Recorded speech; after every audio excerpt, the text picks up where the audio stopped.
Assalamualaikum warahmatullahi wabarakatuh. Salam sejahtera bagi kita semua. Selamat datang mahasiswa baru Universitas PGRI Semarang. Sekali lagi kami ucapkan selamat bahwasanya kalian sudah bisa sampai di tahap menjadi mahasiswa baru, lolos seleksi dari sekian ribu mahasiswa yang mendaftar di Universitas PGRI Semarang. Perlu diketahui bahwa Universitas PGRI Semarang atau UGRIS itu adalah suatu PTS atau perguruan tinggi swasta yang salah satu terbesar di Jawa Tengah dan di Indonesia tentunya. Di samping itu, UGRIS juga memiliki fasilitas bidang informasi teknologi atau IT yang sangat modern dan maju, tentunya di bawah pengelolaan UPT-TIK atau Unit Pelaksana Teknis Teknologi Informasi dan Komunikasi yang dulunya dikenal sebagai BPTIK, yang berlokasi di gedung utama lantai 3 ruang 305A, B, dan C. Kami sangat bangga bahwasanya pelayanan di UPT-TIK sangat bagus, sangat modern, sehingga semua pelayanan dapat dilakukan secara daring untuk saat sekarang ini. Di masa pandemi saat ini, tentunya pelayanan daring merupakan salah satu yang diwajibkan untuk dapat melayani seluruh sivitas akademika dari Universitas PGRI Semarang. Tak lupa kami sampaikan semua sistem bisa diakses 7 hari kali 24 jam, jadi tidak pernah berhenti, selalu online, selalu on, tidak pernah mati. Jadi mahasiswa, dosen, karyawan semua bisa mengakses sistem selama 24 jam non-stop. Semua sistem sudah kita kembangkan secara online, secara daring. Jadi mulai dari perkuliahan, mulai dari tata kelola, mulai dari sistem informasi akademik, sistem informasi perkuliahan, sistem informasi keaktifan mahasiswa, hingga sistem penilaian dosen dilakukan secara daring. Jadi saat pandemi mahasiswa masih bisa belajar menggunakan platform digital masing-masing. Berikut ini akan kami sampaikan beberapa pengenalan teknis terkait dengan sistem informasi akademik, sistem informasi perkuliahan, sistem pembelajaran dalam jaringan, sistem informasi keaktifan mahasiswa yang akan kalian akses minimal 4 tahun ke depan atau 8 semester ke depan. Jadi kalian akan sangat familiar atau akan sangat selalu mengakses sistem tersebut hingga kalian lulus. Mohon diperhatikan semuanya, mohon dicatat bila perlu, terutama mungkin terkait password, terkait kontak person ataupun helpdesk, ya, sehingga jika ada kebutuhan atau ada keperluan kalian bisa menghubungi dengan mudah. Oke, selamat menyaksikan dan selamat memperhatikan. Terima kasih.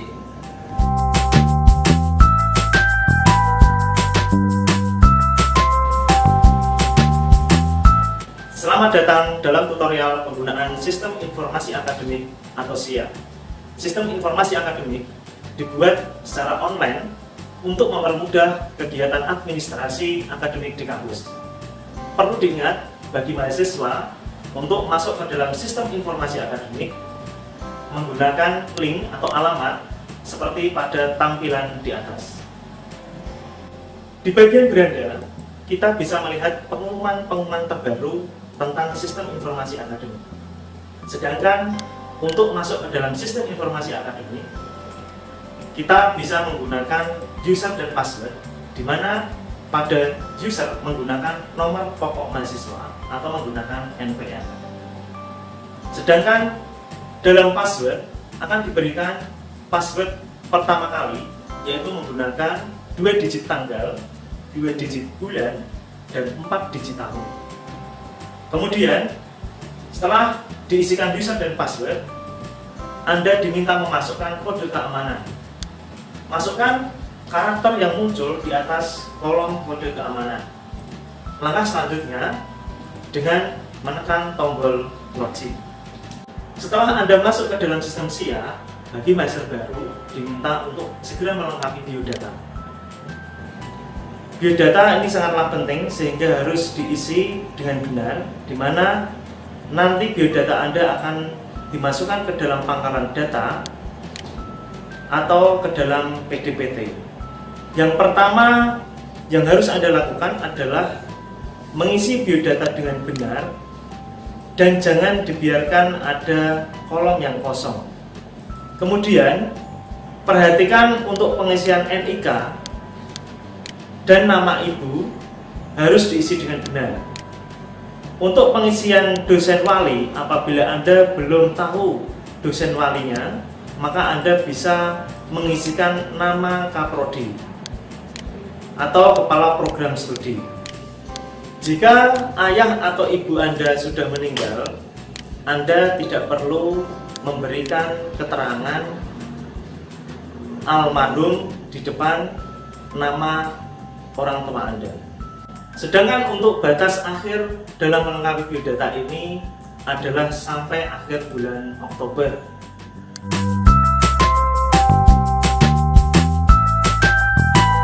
Setelah Anda melengkapi biodata, Anda akan diwajibkan untuk melengkapi password lama dengan password yang baru. Hal-hal yang perlu diperhatikan saat mengganti password, yakni minimal password yang diganti itu panjangnya 6 karakter. Yang kedua, password berupa angka dan huruf. Yang ketiga, gunakan password yang sulit bagi orang lain namun mudah diingat oleh Anda sendiri. Setelah Anda sukses mengganti password, Anda akan diarahkan ke halaman dashboard SIA. Pada halaman ini, Anda dapat mengakses fitur-fitur informasi yang ada di halaman dashboard, seperti pendaftaran beasiswa, mengisi KRS, mencetak KRS, dan melihat transkrip nilai. Ataupun Anda dapat melihat informasi pembayaran di setiap semesternya.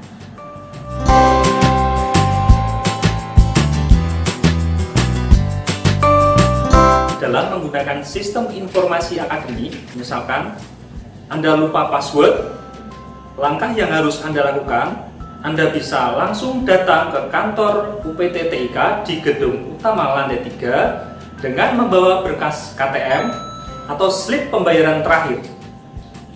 Kemudian, jika Anda ingin melakukan pelaporan keluhan secara online, Anda juga bisa menyampaikan ke nomor helpdesk UPT TIK berikut ini. Dokumen yang harus Anda siapkan ketika Anda melakukan pelaporan secara online, yaitu dengan mengirimkan foto KTM Anda disertai dengan foto diri terbaru dengan memegang KTM. Hal yang perlu Anda perhatikan berikutnya adalah ketika yudisium Anda tidak bisa mengakses nilai Anda, maka Anda harus melengkapi kewajiban Anda seperti mengisi evaluasi dosen yang ada di SIP atau Sistem Informasi Perkuliahan. Kemudian Anda harus melunasi tagihan Anda di periode pembayaran sebelumnya. Dan ketika Anda masih tidak bisa mengakses nilai Anda, silakan baca ketentuan yang harus Anda penuhi. Biasanya setiap semester Anda diwajibkan untuk melengkapi biodata atau memperbarui biodata, misalkan dengan memperbarui nomor HP atau alamat Anda. Hal ini penting ketika kami ingin mengirimkan informasi kepada Anda mengenai nilai atau informasi yang sifatnya akademis, maka kami akan secara langsung menghubungi Anda melalui nomor HP yang tertera di dalam sistem informasi akademik.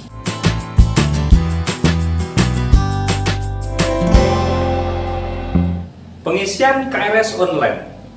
Setiap awal perkuliahan, Anda diwajibkan untuk melakukan pengisian KRS secara online atau secara mandiri. Anda tidak boleh mewakilkan pengisian KRS kepada orang lain kecuali bila Anda sakit misalnya. Itu pun harus menggunakan surat keterangan dokter.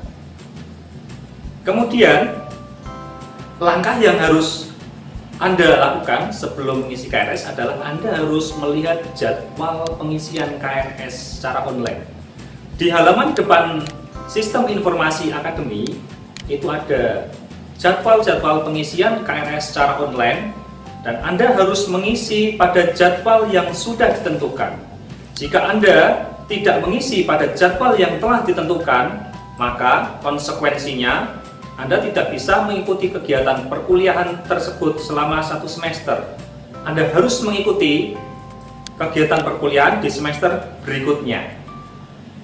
Kemudian, ambillah mata kuliah yang ingin Anda tempuh di semester ini sesuai dengan semester yang sudah Anda lalui.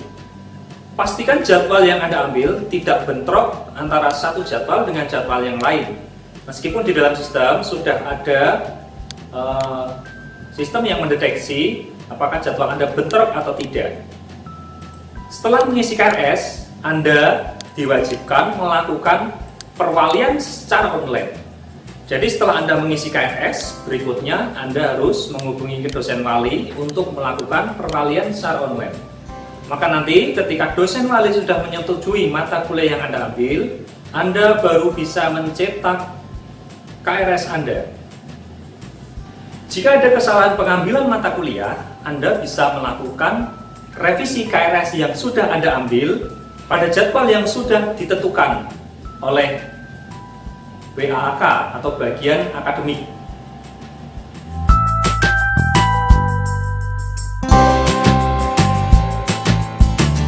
Akses WiFi di Universitas PGRI Semarang.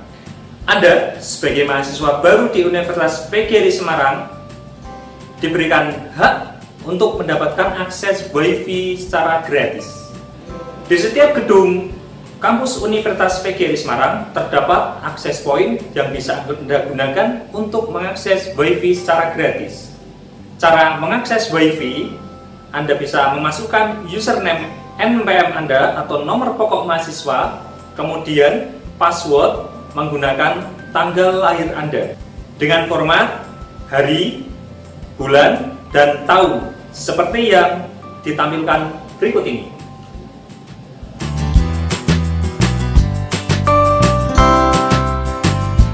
Jika Anda punya keluhan tentang pelayanan seputar IT di Universitas PGRI Semarang, silakan Anda mengisi form pengaduan di alamat website berikut ini, it.ugris.ac.id. Terima kasih.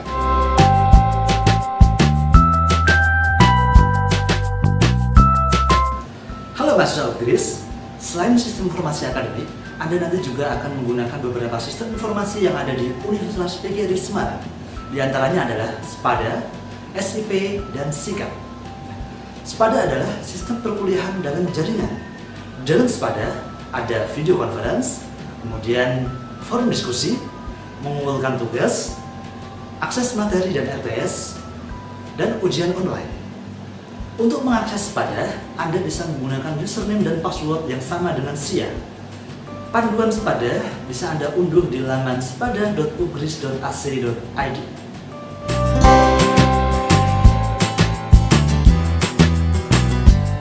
Selanjutnya, sistem informasi perkuliahan. Dalam sistem informasi perkuliahan, nantinya Anda akan mengisi umpan balik kepada dosen pengampu mata kuliah.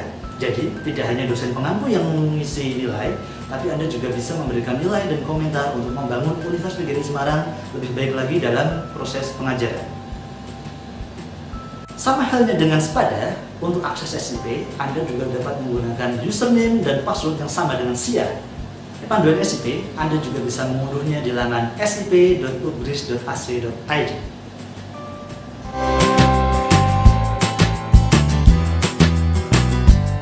Selanjutnya, sistem informasi keaktifan mahasiswa dan SKPI, atau sering kita sebut dengan nama SIKAP. Sebagai mahasiswa, Anda tidak hanya belajar saja, tapi Anda dituntut aktif untuk kegiatan lain, seperti aktif di bidang penalaran, minat dan bakat, pengabdian kepada masyarakat, dan pengembangan diri.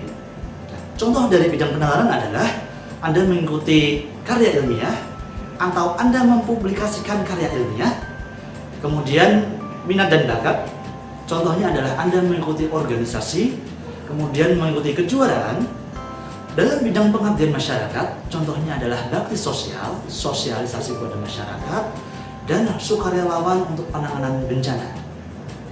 Kemudian dalam bidang pengembangan diri, contohnya adalah PSQ atau Anda mengikuti pelatihan-pelatihan yang dapat mengembangkan diri Anda. Kemudian aktivitas penunjang, nah, contohnya seperti Anda mengikuti PUMA, Anda juga sudah aktif dalam kegiatan sebagai mahasiswa. Poin minimal yang harus Anda dapatkan adalah 300 poin, karena itu digunakan untuk syarat mengikuti ujian skripsi. Nah, di dalam sikap nanti, Anda juga bisa mencetak transkrip poin keaktifan mahasiswa, di mana itu akan dilampirkan sebagai syarat ujian skripsi.